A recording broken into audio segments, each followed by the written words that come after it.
I want to pivot a little bit. You guys are ex-Googlers. You're part of a fantastic organization, and it seems to have molded you a lot or had an impact on you guys a lot. And now you're 2 years into kind of your own startup. I'm sure you guys know where I'm going.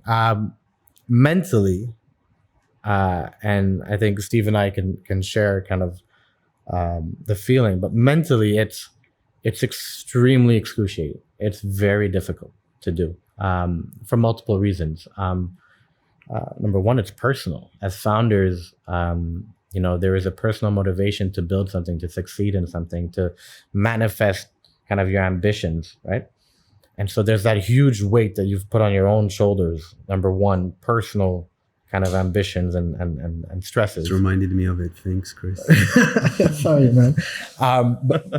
But also, I mean, you have 21 people who depend on you. You can't fuck this up because it's not just about you anymore. And then, I'm sorry, I'm just going to paint a very dramatic picture. And you've taken people's money.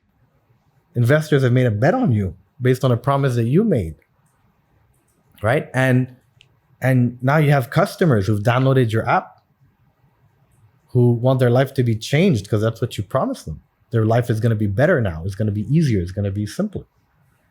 And so every day you go into work, you're motivated, you have a fantastic culture, but mentally, all of that pressure, all of that stress, all of that responsibility is exhausting, right? And so fundamentally, you have to do something in your lifestyle to kind of balance it out, right? And I would love to understand how you guys treat that responsibility, treat your mental health, and how important that is in your organizational culture.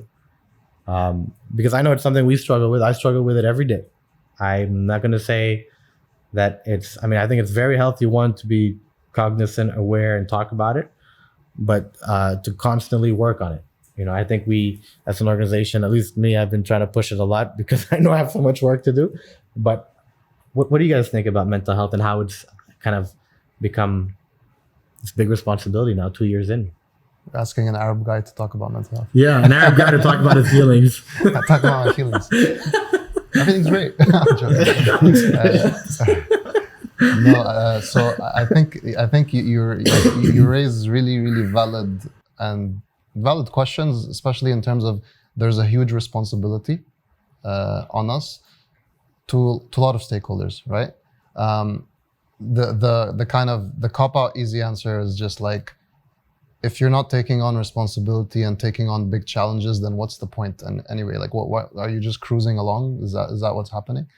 That's at the superficial level. So like responsibility in and of itself is not so scary if you confidently and if you're sure that you've built an amazing team and you're working with amazing people to get that done. We feel like there's nobody better equipped than us to do what we're trying to do. And hopefully we succeed at that. But going back to the mental health question. So corporate life, 9 to 5, in retrospect or in hindsight, is really not stressful at all. It was super chill, right? And I'm pretty sure, as controversial as it may sound, if you talk to 50% of people at big tech or corporations, you probably give you the same answer. Moving to startup was a huge step. I personally didn't expect it to take up as much time as it does today, but I'm also really happy that it has, because I'm actually really driven now. Waking up every day, I know it sounds cliche, but I literally wake up every day and I'm looking forward to solve today's problems, knowing that they're going to be solved today, not next quarter, which is what 9 to 5 corporate, decision making, how it goes. So that said, it's really important not to burn out, obviously, right? You can probably perform, do 12 hours a day, perform at 150% for like a month or two, maybe 3, but at some point it's going to catch up to you. And the question becomes, first of all, are you aware that this is the reality and that it can happen? Or are you in denial, thinking that you're Superman and that you can just, pummel through it very easily? For me personally, I have trouble disconnecting between, and if you ask the team, they'll probably nodding and laughing now, but like I have trouble disconnecting from work life and personal life. That said, I have very clear channels to kind of de-stress or unwind. I do a lot of like physical training that helps a lot, and it helps with discipline. It helps with, you know, all of that. So that's kind of my out. I don't know. Maybe you have. Yeah. Asim has definitely different. outs. Yeah. But the important part is we have outs, right? And we have ways to kind of unwind and distress, whatever that looks like as well. But without sounding sloppy, it's really awesome that we have each other to fall back on as well. And knowing that I have Imad to pick up if he needs to, and when I'm not performing, is reassuring, and it kind of elevates that sense of responsibility or what may come of it, like anxiety or whatever, to a place where you know that you're supported and you're protected, and then that goes through into our employee experience where they feel psychologically safe to be the best as well. In terms of we encourage teams to do stuff. We don't say people should clock off at 6 or start at 9, but we do it. I do it. I try my best at least to be out of. I come in super early, probably one of the earliest, but I leave at 6 as well, and then you won't hear from me all evening. And what I do in the evening is really important because it replenishes me for the next day as well, and that could be anything from going for a run, meditation, going to a singing circle, whatever that may be, that allows me to come back relaxed the next day as well.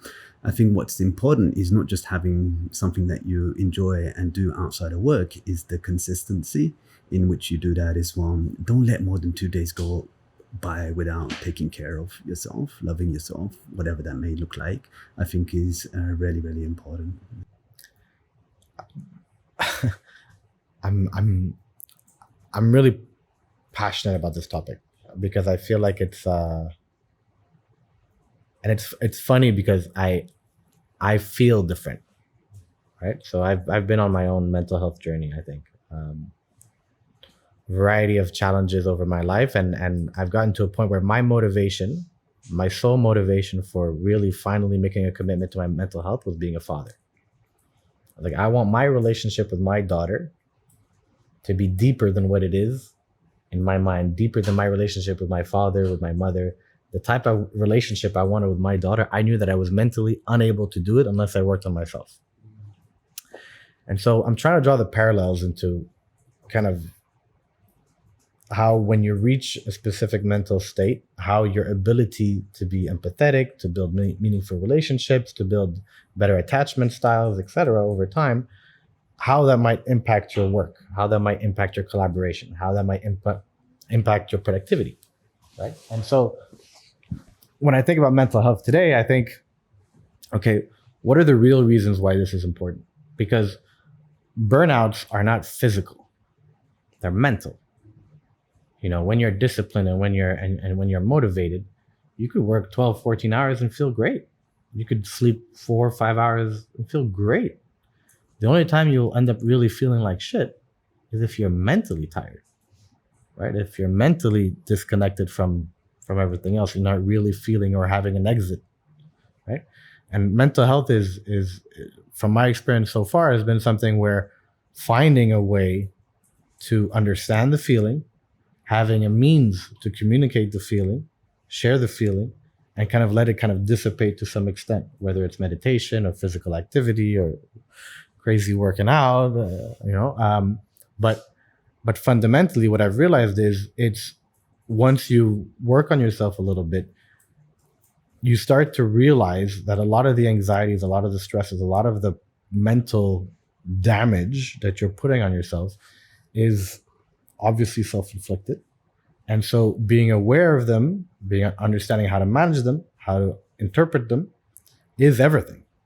I don't believe in a state where you are fixed. I don't believe in a state where you rid yourself of everything. I believe in a state where you are just aware, right? And so for me, at least when it comes to mental health, I'm not going to change my character. My character is my character. My personality is my personality. But how I understand my personality, how I understand why I am a specific way or why I react a specific way has allowed me to be more empathetic, able to listen. I think.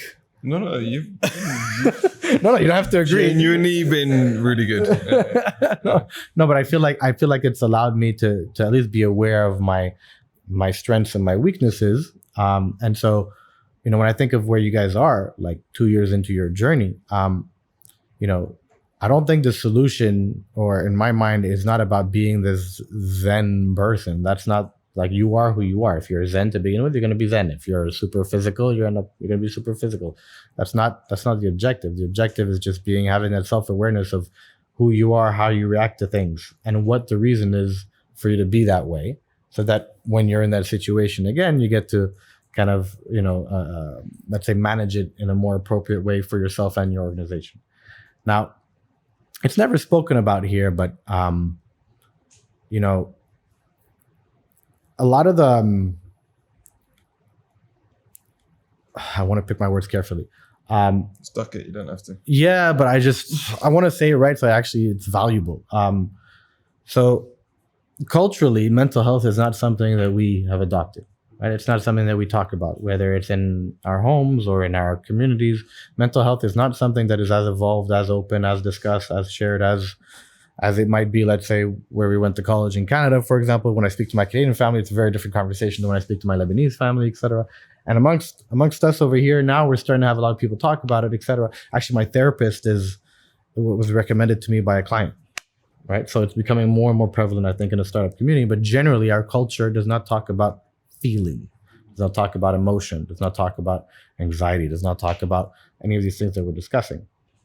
And, I just want to bring it back to culture. How does Mamo Pay as an organization kind of put mental health at the forefront from a cultural standpoint, right?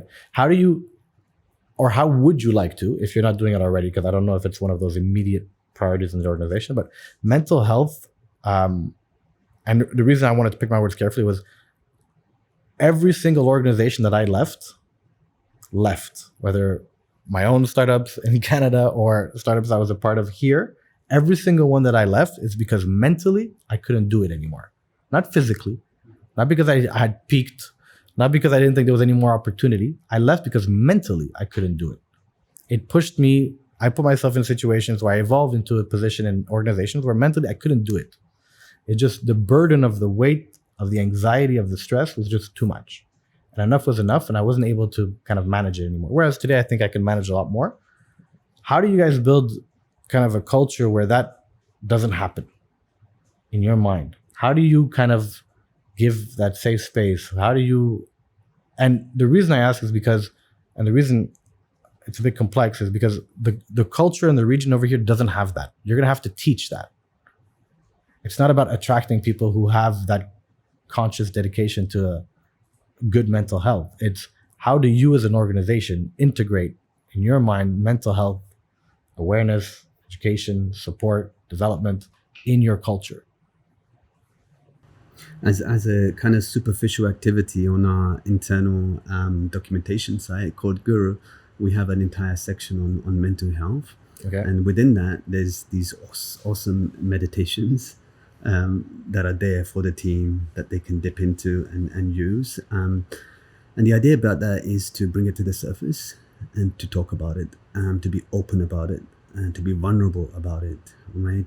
At the end of the day, you may be an employee, but ultimately you're human. There's a life outside of work that is happening, right? And that's really important to identify with each and every one of us. Obviously the buck stops with us, so there's a lot of more accountability with us on how we show up in the office and our attitude or reaction, as you frame it, which needs to be, we need to be a lot more astute as founders with our attitude and our behaviors and what we're doing and what we're saying, choice of words, more so than anyone else, because that trickles down into the employees. And I'm sure you're having this experience right now with your kid, Chris, where it's less about what you say, but what you're doing that is being kind of how the kid is being educated, you know? And I think that is really, really important. So openness through vulnerability and showing vulnerability, like me and Imad saying, we don't know what to do here, or what do you think we should do? Or when we make a mistake, saying, shit, we made a mistake, let's rectify it. or saying, guys, I'm not being heard here. I need space to be heard here, you know, and making your point as well. And I think that trickles through to the team as well. And I think that's manifested also as a byproduct. Mental health has manifested as a byproduct of really placing intention and attention to culture and how important that is as well.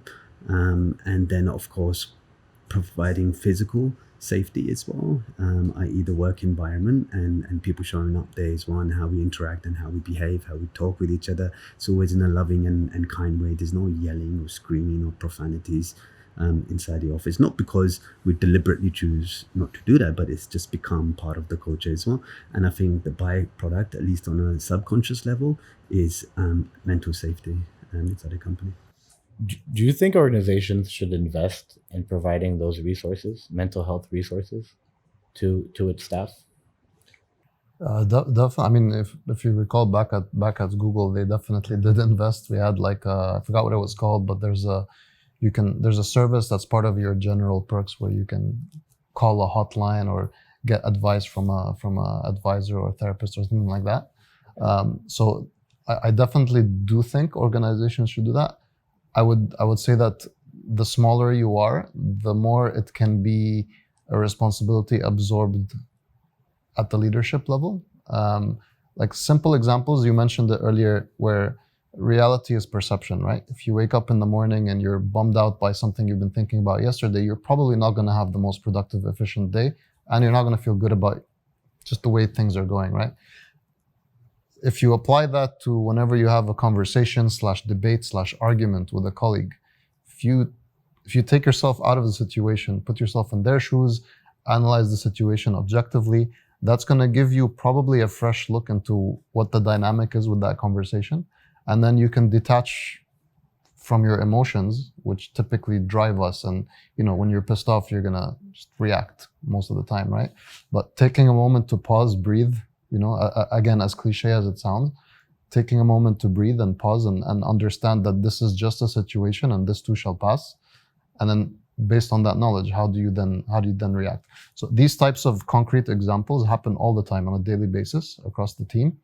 And at a small size where you're a very closely knit, tightly knit team, I think it's okay that we help each other out with the knowledge that we've all accumulated over time. I've learned a lot from Asim on this stuff. Everything on meditation to patience. We have the same. We had the same problem. It's in our blood, apparently. So, yeah, all of this stuff comes from the way we interact with each other.